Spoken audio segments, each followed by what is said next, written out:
রংপুরের জয়ের জন্য দরকার ছিল ১ বলে ১ রান, আর ক্রিজে ছিলেন মাহমুদুল্লাহ রিয়াদ। কিন্তু মাহমুদুল্লাহ রিয়াদ এই ১টি রান করতে পারেনি। মুহূর্তেই খলনায়কে পরিণত হয়েছে মাহমুদুল্লাহ রিয়াদ। আসলেই কি ম্যাচের খলনায়ক মাহমুদুল্লাহ রিয়াদ? চলেন ম্যাচের শেষ ওভার এবং সুপার ওভার দেখে আসি। জয়ের জন্য তখন রংপুরের দরকার ৬ বলে ৭ রান। ক্রিজে ছিলেন খুশদিল শাহ। অফ স্টাম্পের অনেক বাইরের বল সপাটে মেরেছিল, ব্যাটে বলে হয়নি, বল সরাসরি ফিল্ডারের হাতে। Catch out Khushdil Shah. তখনও জয়ের জন্য দরকার ৫ বলে ৭ রান। এবার ক্রিজে নতুন ব্যাটসম্যান সোহান। অফ স্টাম্পের বাইরের বল খোঁচা দিয়েছেন, সেই সাথে বল থার্ড ম্যান দিয়ে বাউন্ডারি লাইনে, তার মানে 4। ঠিক এই মুহূর্তে রংপুরের জয়ের জন্য দরকার ৪ বলে ৩ রান। ঠিক এই মুহূর্তে ম্যাচ কিন্তু রংপুরের পকেটে। কিন্তু পরের বলে সোহান কি করলেন? অফ স্টাম্পের বাইরের বল ব্যাট দিয়ে খোঁচা দেওয়ার চেষ্টা করেছিলেন, ব্যাটে বলে হয়নি, বল সরাসরি উইকেট রক্ষকের হাতে।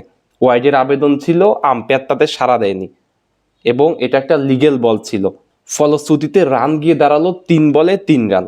হাতে তখন আপনার ৬ উইকেট। ঠিক এই মুহূর্তে যে কেউ চোখ বন্ধ করে বলে দিবে ম্যাচ রংপুরের পক্ষে। ওভারের ৪ নম্বর বল, ব্যাটে লেগে বল উইকেট রক্ষকের মাথার উপর দিয়ে একদম বাউন্ডারি লাইনে। ওইখানে ফিল্ডারের দুর্দান্ত ফিল্ডিং, ফলশ্রুতিতে ২ রান সেভ। তার মানে রান গিয়ে দাঁড়ালো এখন ২ বলে ১ রান।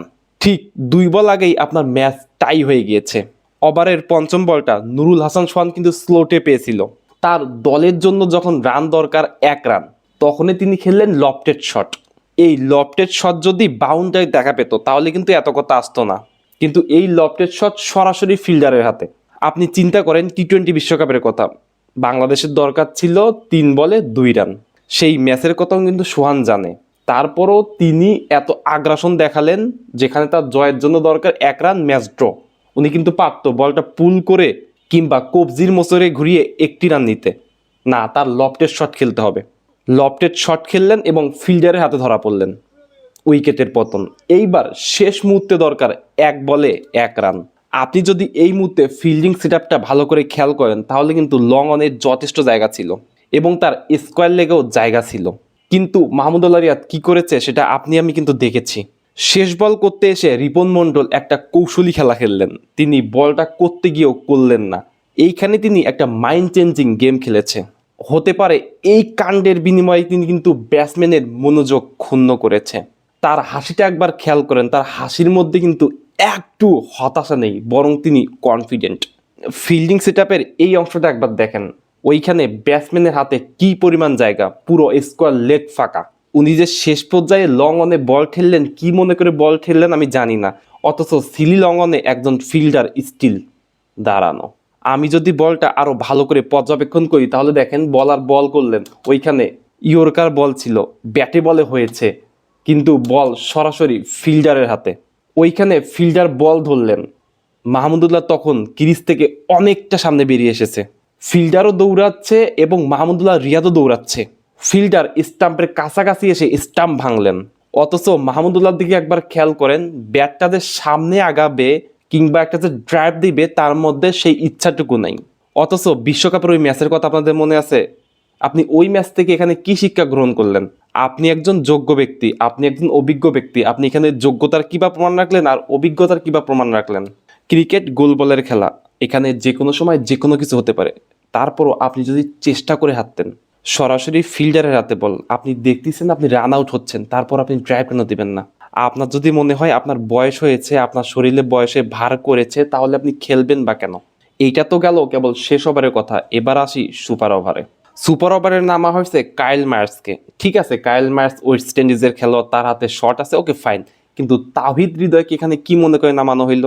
যেখানে লিটন দাসের মতো অভিজ্ঞতায় ভরপুর একজন খেলোয়াড় ছিল। না, আমি তাওহিদ হৃদয়ের অভিজ্ঞতা কম তা বলি নাই, কিন্তু তাওহিদ হৃদয়ের থেকে লিটন দাস অনেক অনেক বেটার অপশন।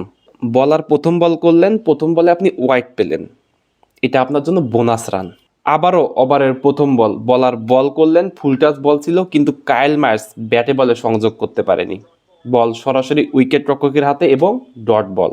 ওভারের দ্বিতীয় বল ছিল অফ স্টাম্পের বাইরে, ব্যাটসম্যান ব্যাটে বলে কানেক্ট করেছে, বল সরাসরি ফিল্ডারের হাতে এবং এই বল থেকে একটা রান সংগ্রহ হয়েছে। আপনার রান গিয়ে দাঁড়ালো 2 বলে 2 রান। ওভারের 3 নম্বর বল, স্ট্রাইকের তৌহিদ হৃদয়ে বল করেছিলেন, বল ছিল অফ স্টাম্পের বাইরে, ব্যাটে বলে কানেক্ট হয়েছিল, কিন্তু এ বলে বাউন্ডারি না, বল সরাসরি ফিল্ডারের হাতে। মানে গড়িয়ে গড়িয়ে ফিল্ডারের হাতে। এই বল থেকে তাহিদ হৃদয় একটা রান সংগ্রহ করলেন। আপনার রান গিয়ে দাঁড়ালো 3 বলে 3 রান। সুপার ওভারের 3 বলে যখন 3 রান, 4 নম্বর বলটা এখানে মায়ার্স আবারও ওয়াইড পেলেন, বোনাস রান যাকে বলে। 3 বলে 4 রান এবং বলে রাখা ভালো এখানে দুইটা ওয়াইড ছিল, মাত্র 2টা রান ব্যাট থেকে ছিল, তাও সুপার ওভারের খেলা। 3 বলে 4 রান এবং 4 নম্বর বলে কায়েল মার্স আউট হলেন। 5 নম্বর বলটা ছিল অফ স্টাম্পের বাইরে, খুজদিল সাহেব ব্যাটে বলে করেছিল, বাউন্ডারি নাগাল পায়নি, বল ফিল্ডারের হাতে এবং সেখান থেকে 1টি রান সংগ্রহ। অফ স্টাম্পের বাইরে ইয়র্কার বল এবং সেখান থেকে তাহিদ হৃদয় মোটে 1টি রান সংগ্রহ করতে পারলেন। দলের রান গিয়ে দাঁড়ালো 6 বলে 6 রান, 1 উইকেটের বিনিময়ে। সুপার ওভারে রংপুরের হয়ে বল করতে আসলেন মোস্তাফিজুর রহমান। হ্যাঁ, মোস্তাফিজুর রহমান এখানে গুড চয়েস, কারণ তিনি ডেট ওভার স্পেশালিস্ট এবং পরীক্ষিত বলার। কিন্তু তিনি এসে যা করলেন, প্রথম বলে 4 খেলেন। আপনার টার্গেট যেখানে 6 বলে 7 রান, সেখানে আপনি প্রথম বলে 4। দ্বিতীয় বলে তানজিদ সংগ্রহ করলেন আরও 2 রান। আপনার রান গিয়ে দাঁড়ালো 6 রান, মানে 2 ওভারে সুপার ওভার ড্র। 3 নম্বর বলটা মোস্তাফিজুর রহমান করলেন এবং এই বলেও তিনি 4 খেলেন। আপনার সুপার ওভারের টার্গেট ছিল 7 রান, সেখানে আপনি 3 বলে ম্যাচ শেষ করে দিলেন। রংপুরের এই ম্যাচ নিয়ে সেই গতকাল থেকে এখন পর্যন্ত অনেক কন্ট্রোভার্সি হচ্ছে, হতেই থাকবে, কিন্তু আমি এখানে দোষ ব্যক্তিগতভাবে মাহমুদুল্লাহকে দেব না। দোষ যদি হয় এখানে সোহানের হবে, দোষ যদি হয় এখানে কায়েল মার্সের হবে, তাহিদ হৃদয়ের হবে এবং খুজদিল শাহরও হবে, কারণ কেউ তার নামের প্রতি সুবিচার করতে পারেনি। ইভেন মোস্তাফিজ, তার যেখানে রানটা ডিফেন্স করার কথা ছিল সেখানে তিনি 3 বলে ম্যাচ শেষ করে দিলেন। তবে হ্যাঁ, এটাও বলতে হবে রংপুরের সামনে এই ম্যাচটা জেতার অনেক রকম সুযোগ এসেছিল, কিন্তু কোনো সুযোগই রংপুর লুফে নিতে পারেনি। আপনি চিন্তা করেন, আধুনিক ক্রিকেটে এসে একটা দলের খেলোয়াড় 2 বলে 1 রান করতে পারে না, যেখানে ম্যাচ ড্র ছিল, সেখান থেকে ম্যাচ বের করে নিয়ে আসতে পারে না। অভিজ্ঞ পরীক্ষিত সোহান ছিল, মাহমুদুল্লাহ রিয়াদ ছিল। আমরা সবসময় দেখি অন্য দলের খেলোয়াড়রা যেখানে অতীত থেকে শিক্ষা গ্রহণ করে, সেখানে আমাদের দেশের খেলোয়াড়রা যত তাড়াতাড়ি অতীতকে ভুলে যেতে পারে। কেন বললাম? কারণ আপনি ওই বিশ্বকাপ, ভারতের ওই বিশ্বকাপের ম্যাচ, 3 বলে 2 রান, আপনি ওখান থেকে কি শিক্ষা গ্রহণ করলেন? আপনার কি দরকার ছিল ওই সময় লফটেড শট খেলা? আজকে সোহানের কি দরকার ছিল লফটেড শট খেলা? ছিল কোনো দরকার ছিল না। যাই হোক, কারণ খুঁজলে হারের এইরকম অনেক কারণ বেরিয়ে আসবে। খেলা মানে জয় পরাজয়, এখানে আপনাকে জয় পরাজয় মেনে নিয়েই খেলতে হবে। তবে হ্যাঁ, আপনাকে অবশ্যই খেলা থেকে শিক্ষা গ্রহণ করতে হবে। দেখা হবে পরে কোনো ভিডিওতে। আল্লাহ হাফেজ।